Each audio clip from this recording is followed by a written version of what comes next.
I may be known for my ice, but now I'm known for my sun.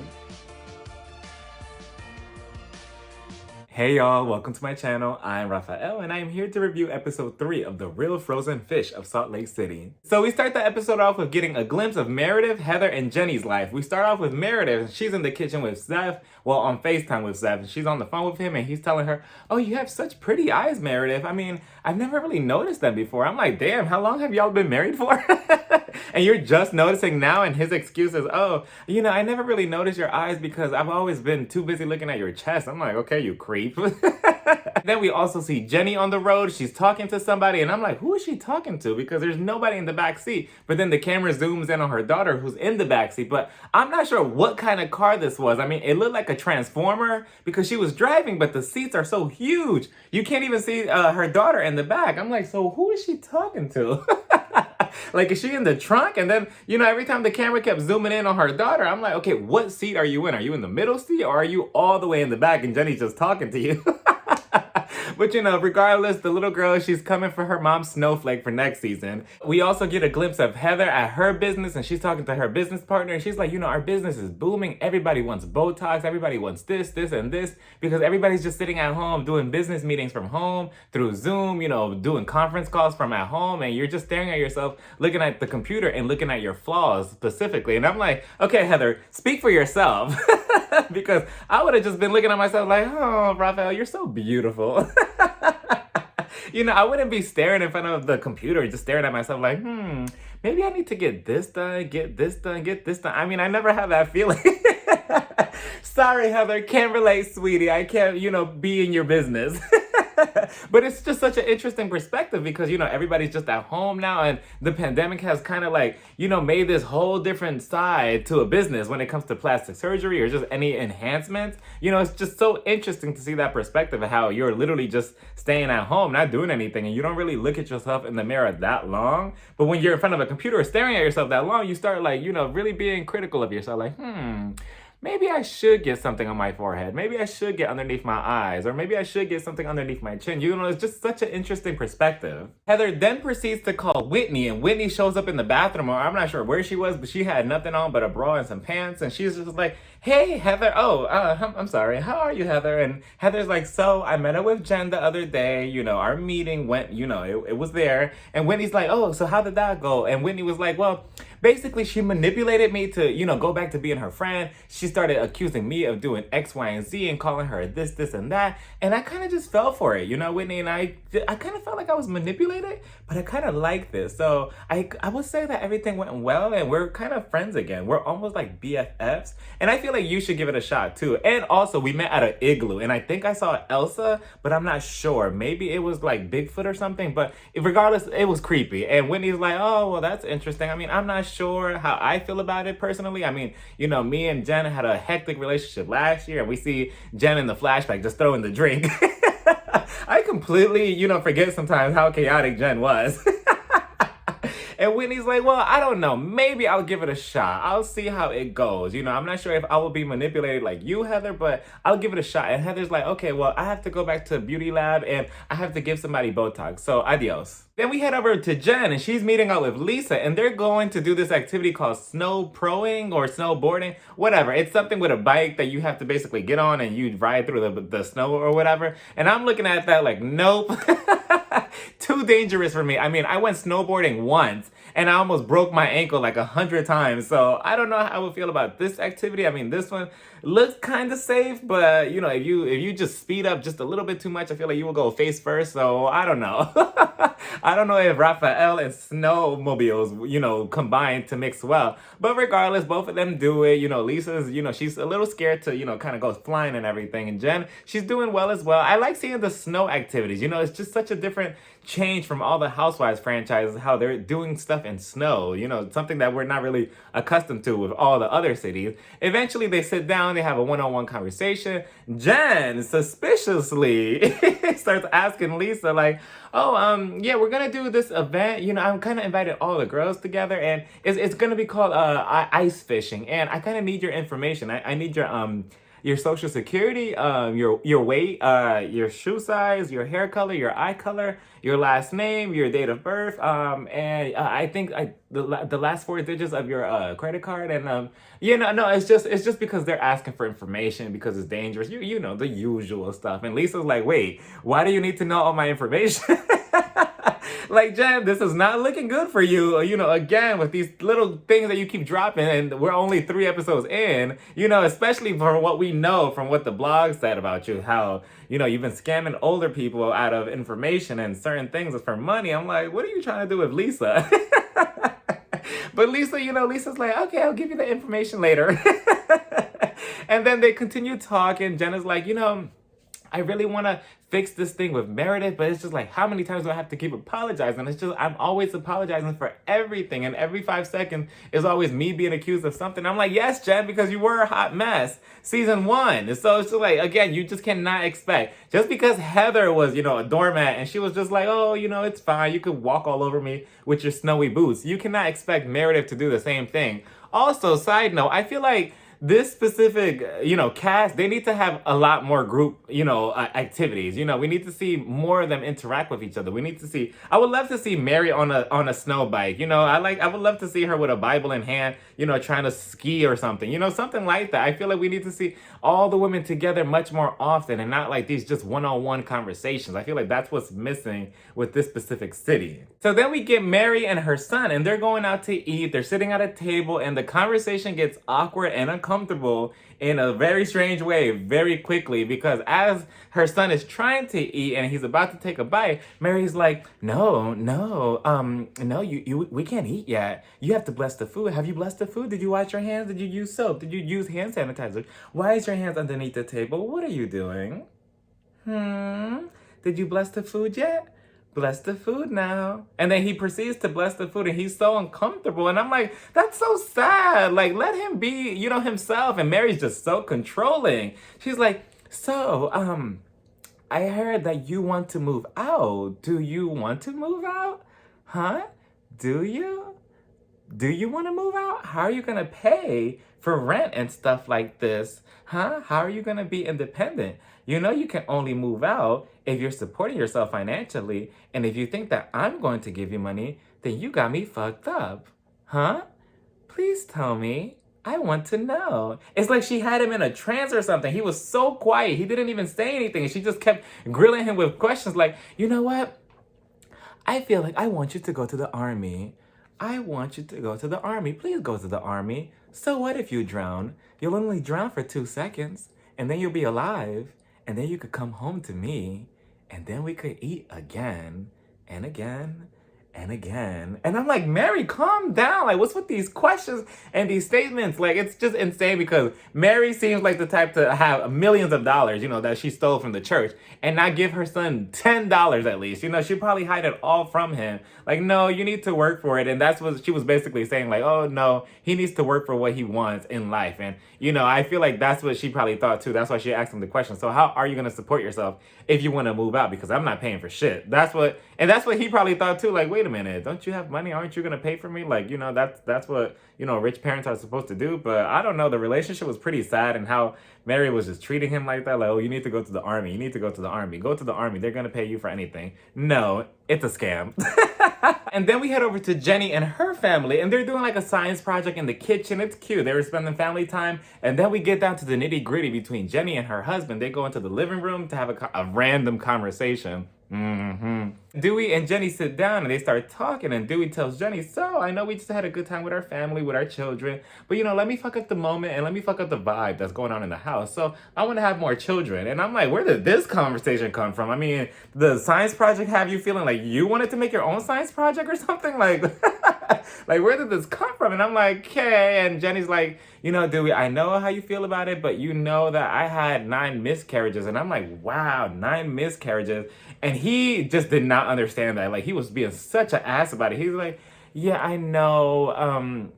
But I feel like I found another method to go around that. And I'm like, wow, like, way to invalidate her pain. I mean, it's one thing to be there for your wife, for emotional support if she has a miscarriage. But there's another thing where you're the actual person, like Jenny in her shoes, actually having the miscarriage and having to feel that emotional, physical pain. Like that's a whole different type of feeling. And Jenny just keeps telling him, like, no, I don't really think I can do that. Like, my body is different now. I'm a little bit older and I just can't really go through that. But he's just not having it. I'm like, wow, Dewey, wow, wow, wow. Just, we kind of saw a hint of this arrogance, if you want to call it, last week, when he was like, oh, I want a bigger family. And then, Jenny said that in the Vietnamese culture that it represents how wealthy or how rich you are. So I'm like, are you really just having this child or want to have this child because of financial status or because you want to be looked at as rich or something? Or do you really emotionally want to be invested, with the child? Or are you just having a midlife crisis and you're like, I need to have another child because I'm getting older? Like, what is it, Dewey? Like, what's the problem here? And what is it that you're not connecting with Jenny when she's telling you that she can't do this anymore?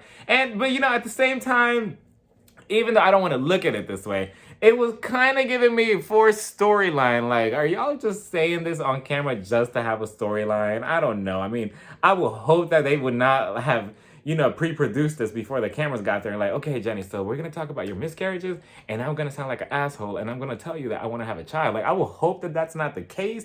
Regardless, either way, it's bad, because if that wasn't the case, and you still asked her that, and you still were so, forcive of it's still a bad look on him. So then we head over to Heather's house, and she's with her 3 daughters. One of them has ballerina shoes. I thought for a second she was going to reenact the dance from Save the Last Dance, because she's in the corner. She's like, oh, I need to practice my recital for my ballerina show or whatever. And Heather, she continues telling us about her older daughter who's going away to college. And she's like, I really want my daughter to go to college and make all the mistakes, like make them all at an early age. I just want her to get wild and just do everything that I never got a chance to do. I just want her to just live it up. Like, YOLO, you only live once. And I'm like, okay, Heather, just say that you want your daughter to be a hoe and call it a day. Like, we get it. You've been saying it from the first episode. Like, yes, you want your daughter to be a hoe. You want her to be drunk. You want her to fuck 2 guys from the football team. You want her to have a one-night stand. We get it.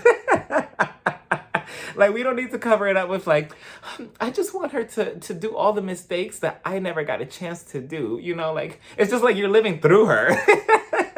And her other daughter is also like, I don't really think I'm gonna ever go back to church. Maybe, but I don't know. I just feel like it's a little bit too late. And then Heather proceeds to tell us about the Mormon church. Again, Heather's whole storyline is just Mormon, Mormon, Mormon. That's all she ever talks about. And she's like, I had my 3 daughters, I raised them to be really Mormon blonde virgins. And I'm like, that's a very odd, pair of words to choose for your daughters, but okay. And she, they give us a little flashback photo of one of the daughters dressed as a pilgrim. And I'm like, what kind of religion?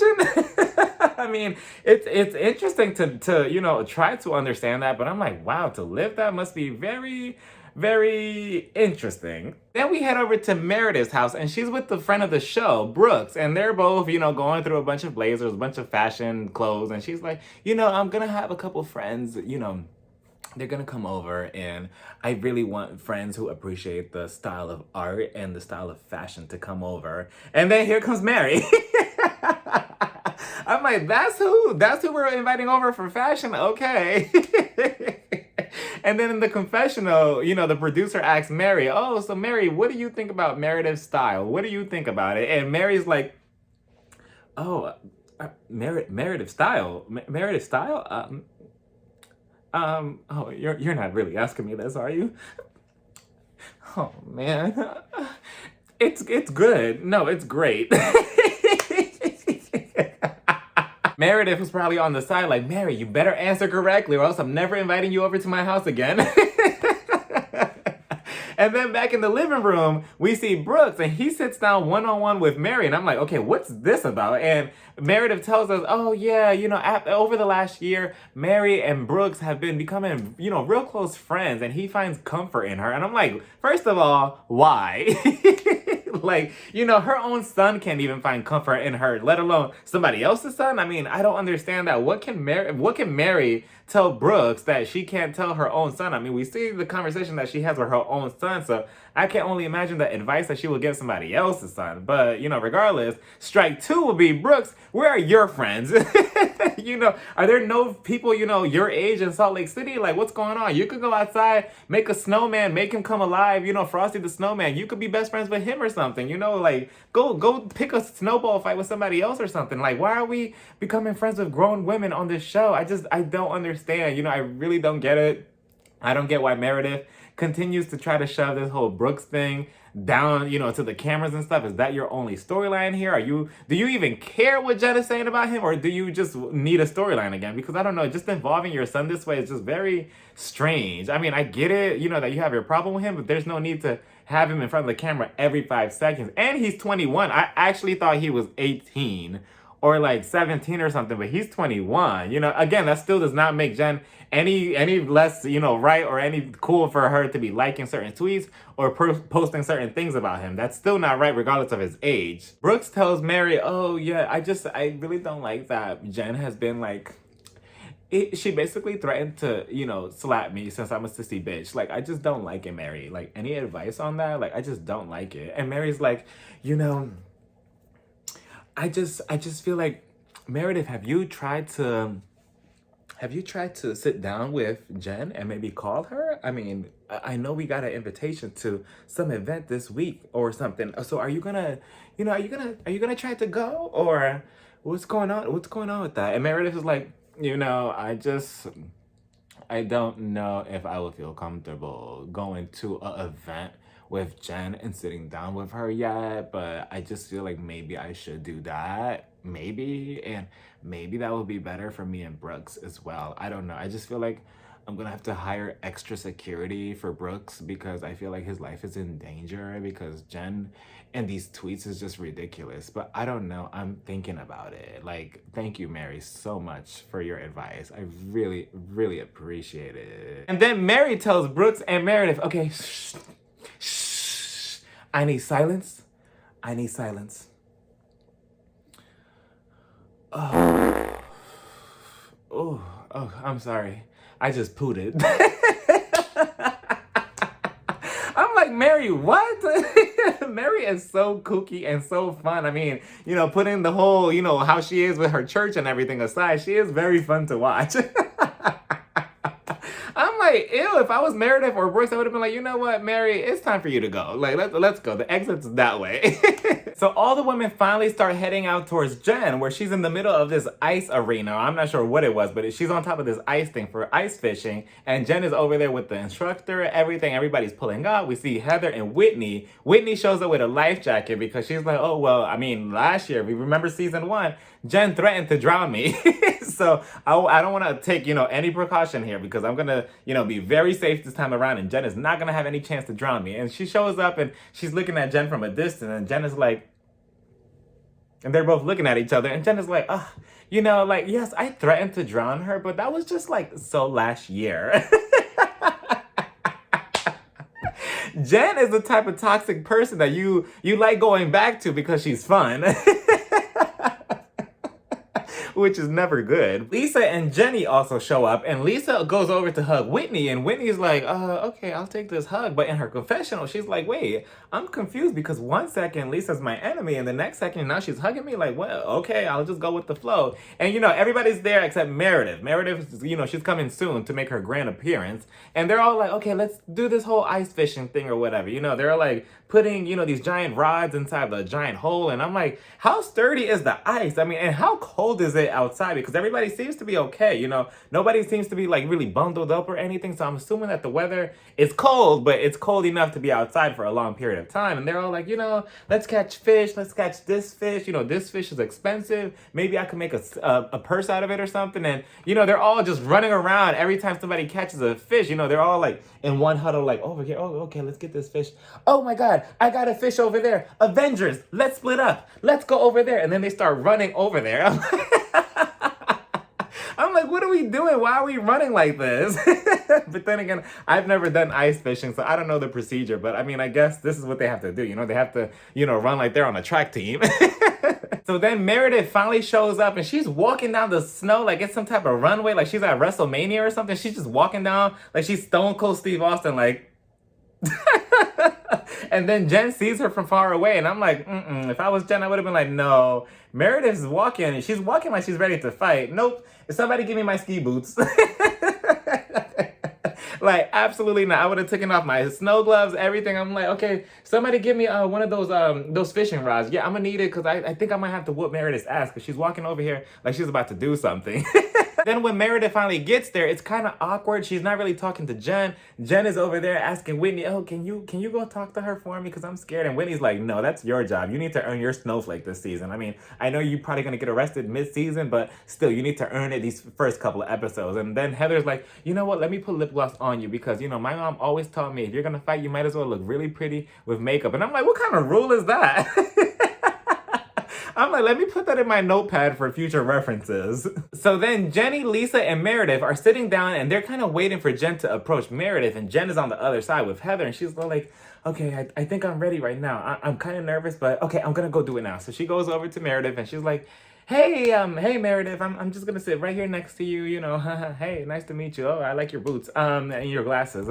So please tell me what's been going on. Like, what's the problem? Like, what is the issue? And Meredith is just like, you know, Jen, I just feel like, you know, I need to know that you're not homophobic. You know, you've been liking those tweets about my son, Brooks, and you've been calling him out about his sexuality and saying that he's a sissy-ass bitch and that you should slap him. And I can't be cool with that. You know, that's my child, and he never has disclosed any information about himself like that. So for you to be making all those assumptions is very disrespectful. I just need to know that you're not homophobic, that you stand with the LGBTQ plus community, that you maybe in the future you'll buy him like a McDonald's kids meal from McDonald's, maybe take him to Wendy's. Oh, I like Del Taco as well. You could take him there. You know, I just need to know that you'll have a bond with Brooks in the future and that maybe both of you could go to like a Pride festival or something, you know, like at some point. And I'm just like, what? Like Jen was all of us because she's like, Meredith, what? Like, time is ticking here. The ice underneath you is melting. By the time you're done talking, you know, the water's going to be rising up to our noses. I'm like, damn, Meredith must be cousins or something with Dorit from Real Housewives of Beverly Hills because they talk so damn much, but they never get to the point. And, you know, Jen just starts doing what she does best, and she just starts deflecting, and she starts like, what? No, what are you talking about? No, I never liked those tweets. So you know Meredith had to pull out the receipts, and she's like, okay. And she started doing all this head banging. I'm like, okay, Meredith, relax. You know, that bob of yours is going to fly back. And she's like, look at the receipts. Look at the receipts. That's not you. And Jen is just like, no, that's not me. I'm like, Jen, yes, it is you, you know, so you're telling me that that's not you, you know, and she liked the tweet from mine earlier this year. I'm like, so that was not you that liked my tweet on Twitter a couple months ago? I feel disrespected. But, you know, Jen continues on with the deflecting, and she's like, no, I would never do that. I just can't believe you would think that I would say anything bad about Brooks. I just did not do that. And I'm like, Jen, if you would just own up to it and just say, yes, I like this tweet. I am so sorry. I will never say anything or like anything about your son again. Then you can move on. But I don't know. I feel like even if Jen did decide to be the bigger person and just apologize for whatever thing she did on social media, I feel like Meredith still wouldn't, you know, really fully trust her because, again, that's your own child. And, you know, everybody could call it for what it is. Everybody could think Brooks is annoying. But at the end of the day, Meredith has a right with how she feels. And Jen did like those tweets. And regardless whether it's obvious or whatever of Brooks' sexuality, it's still not right for Jen to be saying or liking any of those tweets. You know, at the end of the day, that is your friend's son. And I just feel like that's off limits. So I don't see Meredith forgiving Jen, regardless whether she says sorry or not. I can't see her. I can't even see myself, you know, just opening the door like, okay, Jen, come to my house again. Oh, that's my son. Remember when both of you had, you know, an issue between each other and not everything was okay? Like, no, I'm always going to remember what you liked on Twitter. It's just, I don't know. Again, it's because it's your child and that's a sensitive thing. And Meredith's like, you know what? I'm not going to take the projecting, deflecting, and rejecting. Like, I'm like, what is that? You know, I thought Meredith had became a rapper for a second. You know, she practiced those lines the night before. She's like, okay, if Jen starts projecting or anything or start, you know, being wishy-washy, I'm just going to start rapping and I'm just going to start, you know, Jen, I'm done with your projecting, you're rejecting and projecting. You know, it just sounded so good the way she said it so quickly. I'm like, whoo, I know she practiced those lines. So she gets up and she storms off. She's like, no, I am not having this. I am not having this anymore. Jen just continues to deflect the issue. Jen starts crying and Jen, I'm so sorry. Like, I just cannot apologize for everything all the time. I just cannot do it. It's just, what's going on here? And Lisa follows Meredith and I'm like, okay, Lisa, stay close to Meredith, but not too close because I can't really tell both of you apart when you're both together. And I'm like, okay, one is wearing white, the other one is wearing black, I believe. And then Heather and Whitney are on the side and they're like, oh, should we just take the trophies and go home? And then Jenny jumps into the mix too, and she tells Jen, okay, Jen, so do you want to be friends with Heather or Meredith or not? Like, what's the problem here? Do you want to be friends with her or not? And Jen is like, yes, I want to be friends with her. I want to be friends with her. And Jenny's like, well, then shut the fuck up and sit down. And I'm like, okay, now wait a minute, Jenny. If I was Jen, I would have been like, okay, hold on, Meredith. I'm going to go over there and film the scenes with you in a second, but I just need to handle her really quickly. Now, Jenny, I know you're new here, but who the fuck are you talking to? Like, don't be using F-bombs around me or towards me, and I don't even know you like that. Like, you slapped my ass last week, and that's the closest that we've gotten, so I'm gonna need you to go sit down over there and get some fish or something, and I'm gonna go over there with Meredith. Don't use those type of words against me. So at the end of the day, Meredith and Jen's friendship just continues to pull apart even further because Jen just continues to not take accountability for the things that she put online or liked or posted or whatever. You know, if only she was just to say I'm sorry, they could be cool, but I guess not in Jen's world. And that was the episode, y'all. What do y'all think? Do y'all think that Jen has to apologize to Meredith, or should just Meredith just get over it, or Jen is just being a big baby? Like, what do we think here? Again, I just feel like Jen just needs to apologize so they can move over it. But again, I don't know if Meredith will accept that even in the future. I mean, maybe they could go back to being friends, but maybe friends at a distance, you know? But let me know what y'all thought about this episode. Don't forget to like, comment, and subscribe. And you can follow me on Instagram, Twitter, and TikTok. Bye, y'all. Mwah.